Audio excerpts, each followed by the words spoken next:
Bismillahirrahmanirrahim. Assalamu alaikum students. Hope you are fine. Welcome in your English class. Student, today we are going to revise story number 18, Why the Sea is Salty. Word synonym scarce, synonym insufficient. Word exchange, synonym to sock.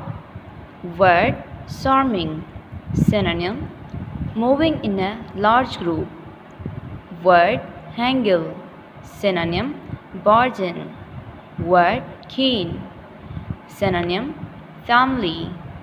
Word feast, synonym a large celebratory meal. Word spiteful, synonym mean. Word herrings, synonym a type of fish. Word broth, synonym soup. Questions and answers. Question number 1. What does John ask Peter for and why? Answer. John asked Peter for some food to eat for lunch on Christmas Eve. Dear student, your today's homework is this.